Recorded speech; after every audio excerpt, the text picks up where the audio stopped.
कुछ दिनों से जो खबरें गर्दिश कर रही थी वो ये थी कि इमरान खान साहब जो हैं वो जेल में, उनकी तबीयत जो है वो सही नहीं है, उनकी सेहत को लेकर जो है वो बहुत सारी बातें हो रही थी और ख़ास तौर पर उनकी आंख को लेकर के उसमें शायद कोई इन्फेक्शन है और उसके लिए जो है उनका इलाज हुआ है नहीं हुआ है, इस किस्म की खबरें फैल रही थी। लेकिन फिर हमने देखा हुकूमती वज़रा ने आके कई शोज़ में क्लासर साहब इस चीज़ को डिनाई किया एक्चुअली उन्होंने कि ऐसी कोई बात नहीं है, उनको किसी अस्पताल नहीं ले जाया गया।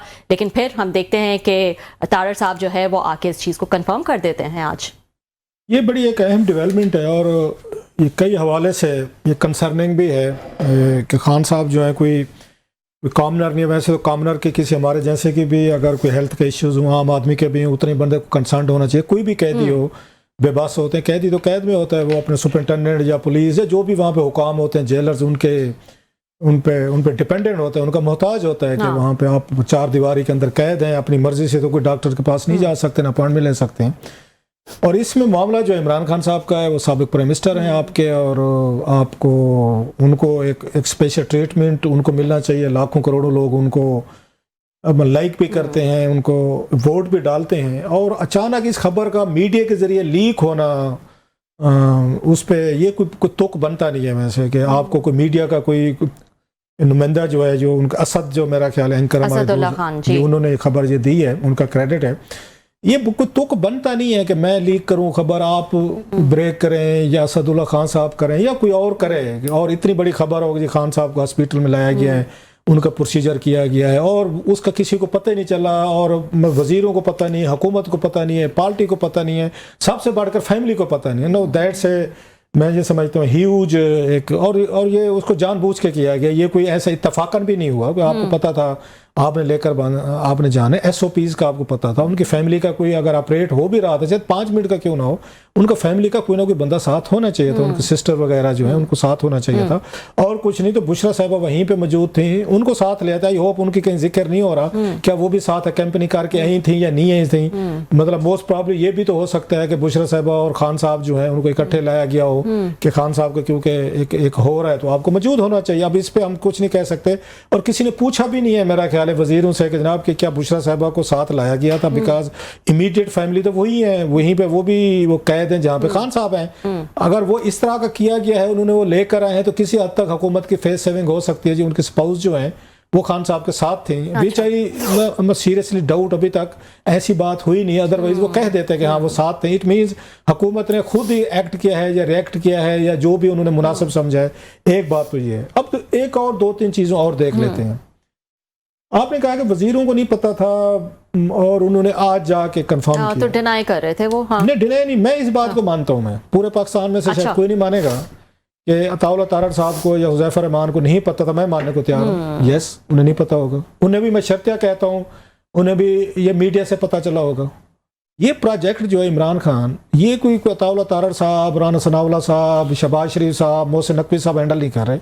ये हमें सबको पता है कि ये कोई इदारा, ताकत या जो भी है वो उनको मैनेज भी कर रही हैं, वही उनका कंट्रोल भी उनके पास है, उनकी सिक्योरिटी भी उन्हीं के पास है, उनकी मूवमेंट भी उन्हीं के पास है, वो सारा कुछ उनको देख रहे हैं। वो आप उनको सेफ्टी रीजंस कहें कि साबिक प्राइम मिनिस्टर है, उनके सिक्योरिटी के मसले हैं, जो भी हैं, उन्होंने ज़रूरी नहीं समझा होगा कि जनाब कि इसके लिए आपको ये अताउल्लाह तारड़ साहब को भी ज़रूर बताना है, आपने हुज़ैफा रहमान साहब को भी ज़रूर बताना है। दोनों ने एक दूसरे को कंट्राडिक्ट भी किया। सो ये उनको बेनिफिट दें, दोनों को दें, दोनों को नहीं पता होगा। अच्छा। और वो उस पे स्केल में, no disrespect to Ataullah Tarar Sahab या हुज़ैफा साहब, वो उस पे स्केल में फाल नहीं करते। अच्छा, उससे ऊंची बात है, ऊंची बात है। मैक्सिमम अगर मैं कोई जो मुझे थोड़ा सा 28-30 साल के इस्लामाबाद में मैंने या गवर्नेंस को करीब से देखा है, सियासतदानों को और इन तमाम लोगों को, ब्यूरोक्रेसी को, पावर कॉरिडोर्स को, मैक्सिमम उन्होंने 2 लोगों को इन्फॉर्म किया होगा। मैक्सिमम अगर उनका दिल किया होगा तो एक प्राइम मिनिस्टर को बताना चाहिए था उन्हें, मैंने गलत बताया होगा। दूसरा मे भी मोहसिन नकवी साहब विकास भी हैं इंटीरियर मिनिस्टर, उनको पता होना चाहिए था। वो भी खैर उन्हीं के बंदे हैं, एक ही बात है, वो हूँ या वो हूँ। तो लेकिन इसके अलावा मैं नहीं समझता कि कोई होगा। हाँ, एजेंसीज में मेरा ख्याल ISI को पता होगा कि मूवमेंट हो रही है, आप सिक्योर करें इलाके को, सो वहां तक वो किया गया होगा। सो इनको माफ कर दें, अच्छा, अताउल्लाह तारड़ साहब को और हुज़ैफा रहमान साहब को बिल्कुल एक ब्लैंकेट किस्म का पार्डन देना चाहिए, कौम को माफी देनी चाहिए कि वो कंट्राडिक्ट करो, बिल्कुल कंट्राडिक्ट नहीं करो, सच बोल रहे हैं। उनको पहले नहीं पता था ना, किसी ने बताया होगा उनको, अब उन्हें पता चल गया है तो अब उन्हें पूछा होगा या कहीं से। ये तो वही वाली बात हो गई जब सुहेल आफरीदी साहब शहबाज शरीफ साहब से मिले और कहा कि मुझे मिलने की इजाजत दे दें, तो उन्होंने कहा मैं पूछ के बताऊंगा। सो यहाँ तक जब मामलात हैं तो आप बेचारे हमारे दोस्त मेहरबान अताउल्लाह तारड़ साहब के पीछे पड़ गए, पूरी कौम देखें जी उन्होंने कंट्राडिक्ट कर। एक चीज दूसरा, यहाँ पे मुझे याद है कि माजी में भी इस तरह के मेडिकल के इश्यूज होते रहे हैं। जुल्फकार अली भुट्टो साहब का मशहूर उनका वो है, उनके दोस्त डॉक्टर नियाजी साहब थे, Zafar Niazi Sahab, very decent man, good man, और उन्हें भुट्टो साहब के डेंटिस्ट थे, वो डेंटिस्ट थे बड़े यहीं पे, एंड वेरी ऑनरेबल मैन, वो मियां वाली के थे। मेरी एक दफ़ा ज़िंदगी में मेरी उनसे डॉक्टर जफर नियाजी साहब से मुलाकात हुई है, और मैं मतलब एक ही मुलाकात हुई, and still I am carrying its huge impact, what a decent gentleman. Bhutto Sahab के साथ बड़ी दोस्ती उनकी रही, और उन्होंने बड़ी सजाएं भी भुगती, मुश्किलें भी देखी उन्होंने भुट्टो साहब के लिए। और उसके बाद बेनज़ीर भुट्टो साहबा जो है उनके घर पे, यहीं पे F6 में उनका घर है, तो बेनज़ीर भुट्टो साहबा भी वहीं पे आके रहती थी, स्टे करती थी। सो उनके डॉक्टर जफर नियाज़ी साहब को लॉन्ग टाइम उनकी डेथ हो गई थी, उनकी बहुत पहले, पर एक ही मेरी मुलाकात थी, and still I am carrying very huge impact of this gentleman, वो डॉक्टर जफर नियाज़ी साहब, अल्लाह उनको जन्नत में जगह दे। तो भुट्टो साहब को भी दांतों में दर्द हुआ, तकलीफ हुई थी, तो उन्होंने लिख के भेजा था कि अभी उन सईद मेहदी साहब की जो बुक है उसमें भी जिक्र था इस बात का कि आप उनको डॉक्टर जफर नियाज़ी साहब को मेरे दांतों के ट्रीटमेंट के लिए भेजें। तो भुट्टो साहब को हॉस्पिटल नहीं ले जाया गया था, उनके डॉक्टर साहब जो हैं वो जफर नियाज़ी साहब जिनका उन पर ट्रस्ट था वो लेकर गए थे, उनका भी हमने देखा मेडिकल ट्रीटमेंट के लिए। फिर हमने देखा कि आप अगर मतलब रिसेंट में जाएं तो नवाज शरीफ साहब को हमने देखा, इनके हेल्थ के इसमें इश्यूज है, उनको भी कोई हॉस्पिटल वगैरह, आपको याद है उनको लाहौर में जब उनका वो हुआ था, प्लेटलेट्स वगैरह जो हैं वो डाउन हुए थे लाहौर के हॉस्पिटल में, उनको भी एडमिट कराया गया था। अच्छा, मतलब इस तरह की मेडिकल इमरजेंसीज जो हैं वो हमेशा पेश आती रहती हैं। तो उसके साथ सवाल वो है कि उस वक्त की हुकूमत वक्त जो है ना वो कैसे इसको देखती है। अब खान साहब का फैसला करना बड़ा उनके लिए मुश्किल फैसला होगा, मेरा ख्याल है कि अब क्या करें खान साहब को, क्यों किसी को नहीं, उन्हें ये खतरा होगा, पहला ये होगा कि अगर ये पहले से हमने बता दिया फैमिली को कि हमने लेकर जाना है, तो मुमकिन है क्राउड इकट्ठा हो जाए इधर हॉस्पिटल में, वो खान साहब को देखने के लिए आ जाए, मिलने के लिए आ जाए, दिन को लेकर जाना है, रात को लेकर जाना है, कब कैसे करना है। सो मेरा ख्याल एक फियर फैक्टर ये भी होगा। दूसरा उनको सिक्योरिटी का होगा कि इमरान खान साहब को हम अडियाला जेल से निकाल के लेके जा रहे हैं, पिम्स तक लेके आ रहे हैं, मतलब अच्छा खासा तकरीबन घंटे कोई रूट वगैरह लगा के भी लेकर जाएं अगर, तो तकरीबन घंटा सवा घंटे की तो है, खुदा ना खास्ता कोई ये बात लीक ना हो जाए कि हम खान साहब को बाहर लेके जा रहे हैं। सो ये भी उनके जहन में मेरा ख्याल होगा, सिक्योरिटी एजेंसीज वगैरह ने बैठ के फैसला किया होगा। फिर ये फैसला कोई जेल हुकाम का तो नहीं होगा, डेफिनेटली तौर पर ये टॉप के मतलब लोगों तक गया होगा कि ना ये मसला है, खान साहब को बाहर लेकर जाना है, हमने क्या करना है, सिक्योरिटी कॉर्डन क्या देना है, हॉस्पिटल को कैसे सिक्योर करना है, फिर किसी को पता नहीं चलने देना। हाँ, वो ये कैसे पॉसिबल, जैसे हॉस्पिटल को कितना कॉर्डन ऑफ किया गया होगा कि किसी को पता ना। मेरा ख्याल है हॉस्पिटल वालों को भी नहीं बताया गया होगा, उन्होंने वो बता रहे थे एक फ्लोर जो था उसको पूरे को सिक्योर किया गया। अच्छा। और वहां पे किसी को इजाजत नहीं दी। मे भी मुमकिन है, मैं अगली बात बताऊं कि इवन जो डॉक्टर्स होंगे, जो कंसर्न होंगे, जो बताया जा रहा है कि आई से रिलेटेड ऑपरेशन था, उनको भी नहीं बताया गया होगा कि किसको हम ला रहे हैं, उनको यही बताया गया होगा वीआईपी आ रहे हैं। वीआईपी से डॉक्टर साहब ने ये समझा होगा may be prime minister, may be president, may be कोई इंपॉर्टेंट मिनिस्टर, क्योंकि वो इस तरह की चीजें होती रहती हैं।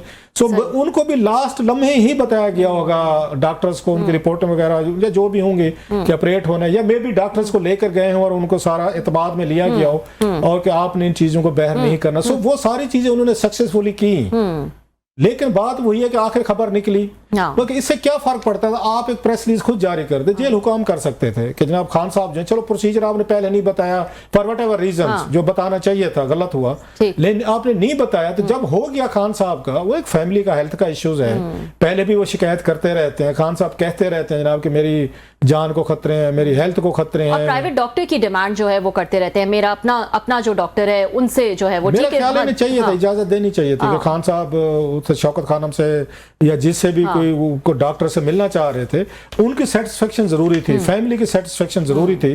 सो ये फैसले करना, बैठ के ये चीजें कह देना, मेरा ख्याल है कि it wasn't in a good taste. ठीक है कि उन्होंने जो एक स्टिंग ऑपरेशन ही कहेंगे ना, स्टिंग ऑपरेशन ही हुआ है ना कि प्राइम मिनिस्टर फार्मर को लाए हैं। अच्छा, इस तरह की आमदरास्त मुझे याद है आसिफ अली जरदारी साहब जब वो भी पिम्स में दाखिल रहे, बड़ा साहब लॉन्ग टाइम वो भी वहां पे रहे, पिम्स में रहे, तो इस तरह के जो बिग अथॉरिटीज़ हैं वो हॉस्पिटल्स में, पिम्स में या दीगर वीआईपी उसमें आना जाना लगा रहता है, लेकिन खान साहब का एक पर्टिकुलर, एक पिक्यूलियर एक स्टेटस है और एक सिचुएशन है, और वो कोई इतनी आइडियल सिचुएशन नहीं है खान साहब और एस्टेब्लिशमेंट के दरमियान। लव हेट रिलेशनशिप जो, बल्कि लव तो रह नहीं गई, हेट रिलेशनशिप जो चल रहा है उसमें गिवन में खुदा ना खासा कोई छोटी सी भी कॉम्प्लिकेशन होती तो उसके कंसिक्वेंसेस ज्यादा डेंजरस हो सकते थे। सो ऐसे मौकों पे रिस्क नहीं लेना चाहिए, आपको उसके बाद प्रेस रिलीज जारी कर देना चाहिए था फौरी तौर पर, मीडिया से खबर आने से पहले। लेकिन ताकि शकूक और शुबहात जो लोगों में आ जाते हैं वो इन चीजों की नहीं केयर करते, ये जहन में रखें। ऊपर बैठे होते हैं ना, जब तक वो पावर से बाहर नहीं जाते ना, ऊपर से उनको सारे लगता है अपनी भगवान है। ये तो फिर उस वक्त पता चलता है जब नीचे से लिवर को खींचता है। तो फिर कोई भुट्टो साहब वाले, मैं जाते जाते वाकया सुना दूं जो उन्होंने सईद मेहदी साहब ने अपनी किताब में लिखा है कि उन्होंने कहा भुट्टो साहब को जब हम लेके गए उनको फांसी लगाने के लिए उनको सेल से निकाला, तो पीछे वो जो उनके जलाद थे जो उसमें तारा मसीह साहब, उन्होंने पहले भुट्टो साहब के हाथ बांधे, फिर उन्होंने पाँव बांधे, तो वो सर पे वो काला कपड़ा डालने लगे तो भुट्टो साहब ने मना किया। तो उन्होंने इतना कहा कि be quick and finish it. तो उन्होंने कहा, उसने नीचे से मतलब लिवर खींचा, and that's how the hangman do. जरा देखा, लास्ट लाइन थी, that's how the hangman do. हाथ बांधे, पाँव बांधे, सर पे कपड़ा, लिवर खींचा, दैट्स इट। तो बाद में तो फिर कहते हैं पावर में तो अपन ही भगवान है। बाद की ये सिचुएशन है जो मेहदी साहब ने लिखी है अपनी किताब में।